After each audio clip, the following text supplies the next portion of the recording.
Hello and welcome back to Beyond the Film Podcast for an episode that we already recorded. Unfortunately, my voice didn't record, so here we're gonna go again. It's gonna feel super fresh for everyone. We're all into it. It was a very clean episode. We're very upset. It'll probably be the that we have to do this again. probably the best episode we've ever recorded ever. Yeah. So I think I'll start like I did last time on talking about how we felt. I had never seen the first Zootopia movie, so this is all new to me. I watched the movie the day before we saw Zootopia 2. It was very good. I liked it a lot. I think it's one of Disney's most friendly movie series to have adults engage in. I think it's a great movie for parents to take their kids to and be able to have just as much fun with the movie as their kids are having. I think I actually personally enjoyed the movie more than my 3-year-old did. I think that he was off playing. I'm like, well, hold on a second. We gotta finish this game. Yeah, I was like, wait a second. No, Courtney was like, hey, are you gonna do bath? I'm like, well, 1 second, my movie's ending soon. I think it's really fun. I think the second movie did just as well as the first one, which is really rare. What are you guys laughing about? My dog's jumping in the background because she wants the pizza. Oh, that has to stay in. I'm leaving the dog in, yeah. Come get Friday. Oh, God. Jumping in the back. Friday, go. Oh, boy. Friday just wants to talk about Zootopia. Oh, my God. Anyways, welcome back to our Zootopia review. Yeah, okay. We had to cut for some censoring issues since Tyler showed a little too much of his body. What was I saying? What part was I even at? What was I talking about? We got off on such a tangent with the pizza, the dog, and the full moon. Oh, I think I was talking about something along the lines of, I think the second movie did just as well as the first one, which is really rare for any movie, really, not even just Disney movies, to come in and have the second one be just as good as the first. Would you both agree with that? 100%. Mm-hmm. Oh, yeah, it's just as good as the first one was.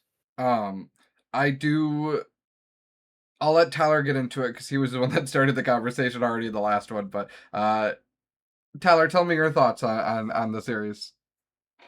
Yeah, so I'm a huge fan of the first Zootopia. Going off of that idea of like family movies, right? Disney makes stuff not just for kids, but for the adults who have to take the kids to see those movies. And because of that, Disney has always had animated movies with a really strong thematic depth to them. And I think Zootopia is a prime example of when Disney is kind of clicking on all cylinders when it comes to its adult thematic material. I absolutely love its themes of like prejudice and how it tackles and really makes a city that does such a great job of mirroring our real life when it comes to tackling things like racism and implicit biases and even things like as small as microaggression, right? It's not a surface level look at racism. It is really nuanced in how it understands that we as a society don't have tons of overt levels of racism anymore, but those small fears of like how Judy Hopps and her family feel about foxes and predators in general is really good with how people, may feel uncomfortable around other races for right or wrong, right? And it just handles the adult thematic material in a really strong way. And I think the second movie, does it the same or better. And maybe it is too similar thematically to the first film to really, feel like a next evolution. But because it introduces new characters, it brings in the snakes as kind of this symbol of that, not only like racism in society, but systemic racism and how it could potentially lead to cultural destruction as a result. And I thought that the second movie does what the first movie does to virtually the same level. And I had a really great time with it. Yeah, and I wouldn't even say that it was too similar. I think that the two movies show that there are many forms of racism, and I think that it's really interesting to explore those different forms in ways that feel completely different in both movies. I think it's a rare example, and whether they can continue that trend or move away from that, I don't know. It's an interesting idea of how many times can we retell that story where it still feels fresh. Definitely the second one still feels really fresh. I'm not quite sure we could do a third one, but I mean, prove me wrong, please. Definitely. Dying for them to prove me wrong. Yeah. Yeah. It is Um, definitely that don't judge a book by its cover, but the second one makes it seem like where you can judge the book by its cover because you might be right, but it's better to read the book instead and get your own opinion of it. Because you could have people tell you that, yeah, you know, this group is evil and they're bad, but they actually are just that. They're evil people, and these people look evil and bad, but they're actually not. They're the sweetest people. So it's better to read the book, get your own opinion instead of having someone tell you, yeah, it was good, it was bad, or in between. It's always better to get your own opinion of it and get your own judgment of how I guess people really are, and not just judging them from what they look like or where they come from or even kind of how they act. Just because they act standoffish might be because they were hurt by someone else. Like Nick has a whole horrible trauma story where he makes fun of everybody because he has such a rough childhood, and like it even gets brought up as a joke where the captain even like tells him like, do you want to have a rough adulthood too? Which, like, yes, Forgot it's about funny that to joke. That was a good joke. it was. And it's like, yes, people do use humor to, hide the trauma as a kid because that's the only coping mechanism they have. It's not that they're a complete a-hole and don't care about anybody. It's because they don't want to get hurt. So there's so many levels. It's like levels on top. It's like Inception. There's just you go in one dream, then you're going into another, and it just keeps going, and you're like, I did not expect that from a Disney movie, and Disney animated movie of all things. So they right. do things so much better than other movies, like especially the whole don't trust the government thing that the Running Man couldn't do correctly, that this one does so much better. And maybe some people should just pay attention to other movies and see how they're doing it, because some people just like to budge you in the head with this is bad, bad guy, bad. We're right. Listen to us all the time. Yeah, Absolutely. I fully agree. Sorry. I was just gonna say that um it still feels like we could explore this world more with maybe like a TV series. I know that they've done the Zootopia Plus or whatever it is. Um but focus more on like Judy and Nick do almost like a series of them like day-to-day crime stuff that wouldn't make like a full movie. I still think this could be a really fun world to explore. I don't know. I push more Disney. You're doing something right with this. We did talk in the last attempt of recording this on uh, Disney's not really succeeding well in some of their other aspects besides Pixar. I would love to see more wins in the actual Disney specific productions. Um, remind me, is Zootopia, is this Disney or is this Pixar? it's Disney Animated Studios. Okay, so yeah, it's a great win for Disney Animated, and usually, like we talked about in the last attempt, they really push a lot of their wins to Pixar. So I'm glad to see something Disney Animated actually get a really really successful win with their over $500 million for opening weekend. That's insane. Yeah, Yeah, it's winning on both fronts, on reviews and on profit, which is very rare for Disney. It's either they're usually good on profit, but the horrible reviews, or reviews are good, but they're not making the money that they should be making for this movie. Absolutely. yeah. I mean, you look at since Zootopia. I mean, they've had some wins and they've had some absolute losers, right? I mean, like Moana was a big win for them. Inside Out. People. Yeah. What? No, that's Pixar. Oh, I thought you were just talking about Disney in general. Sorry. Yeah. Oh, yeah. Sorry. So I'm talking about like just Disney animated studios. So I mean, Gotcha. like, outside of sequels, like original films that Disney has made since Zootopia would be like Moana, Frozen. Raya and the Last Dragon, which I thought was great.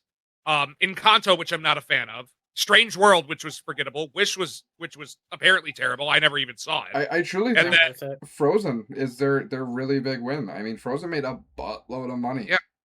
Yeah, and Frozen 2 came out after Zootopia. And Frozen 3 is Big coming Hero out soon. was right before Zootopia, if memory serves me correct. I think so. Yeah, I mean, like, yeah, they needed another win, and in terms of sequels, I think this is the best sequel they've done since. God, I don't know.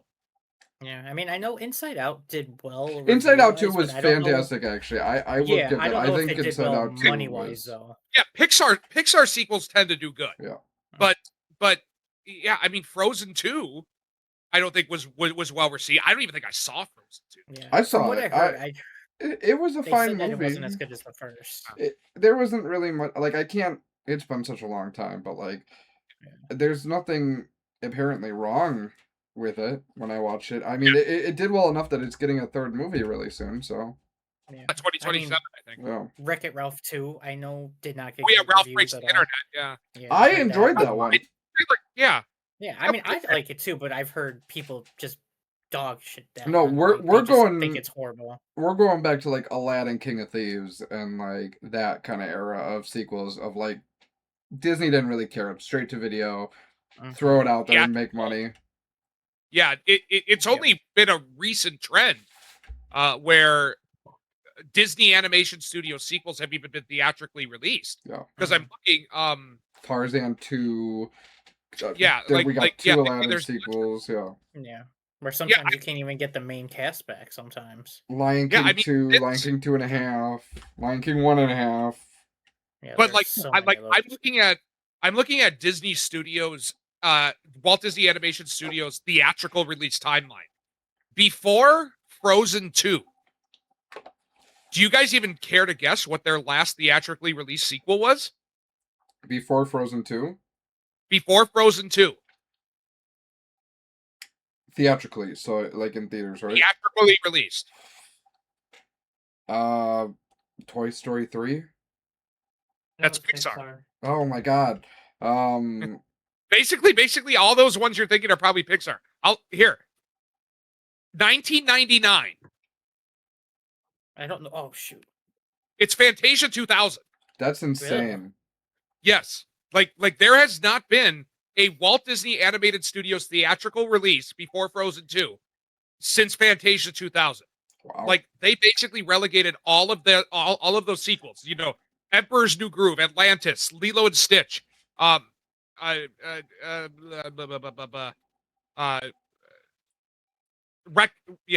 Ralph eventually. But you know, after that, Tarzan, right? Tarzan was the same year as Fantasia 2000. But yeah, I mean, it's good to see that they are not only releasing sequels theatrically, but releasing good sequels theatrically. That's the not just important leaving thing. it to Pixar.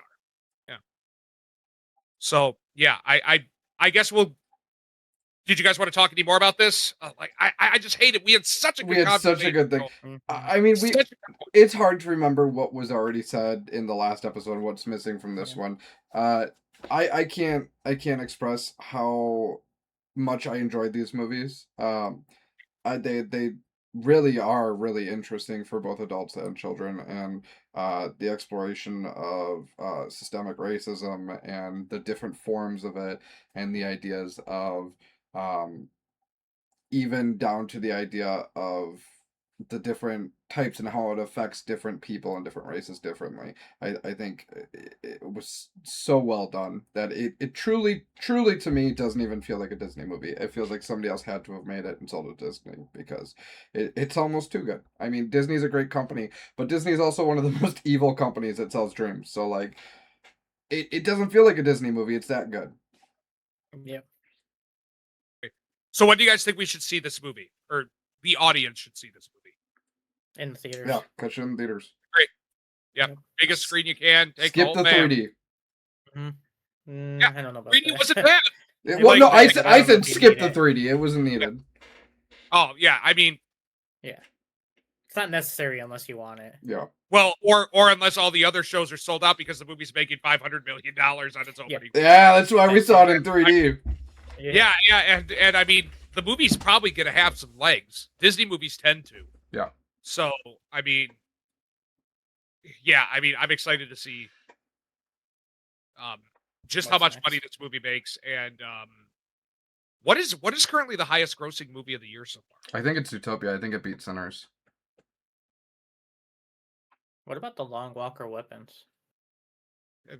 No, both those lost to No, Sinners. Lilo and Stitch. Oh, Really? Lilo is beating that. Unless That made, what, $1 billion? Yeah, unless you count that one Chinese animated movie, Zootopia, that made like $2.2 billion. But yeah, Lilo and Stitch is at 1.03 billion. Minecraft is at 957 million. Jurassic World 868, Demon Slayer 730. So It's like insane to me because Lilo and Stitch was such a bad rendition. It was so bad. I mean, yeah, The but worst thing I've ever seen this year. some of those make it crap Materialist funny. wasn't that bad. Yeah. Yeah, I mean, I could foresee it getting into the top 5. Like, I think it can pass Demon Slayer. Yeah. Yeah. Even make it 2. Yeah, I mean, we got, 3 weeks left of the year, right around there. Like, yeah, I think so.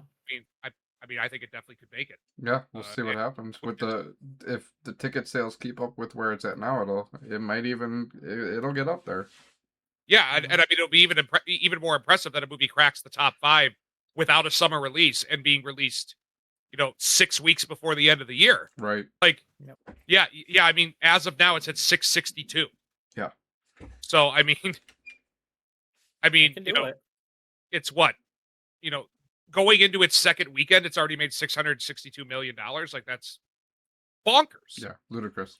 So yeah, I'll be very curious to see what legs it has. So. But all right, well, we will now see you guys next week for our late episode of Wicked. Yeah, that we should have released already, but who says? I didn't talk about this in this recording, but in the last recording I talked about how we're going to go into a little bit of minimal content for the rest of the year. We're going to kind of enjoy the holidays, and we'll push as much content as we can, but we'll see you guys fully back next year. Anybody else got anything to add? Nope, that's good for me. All right. Yep, works for me. Let's see you guys next week then.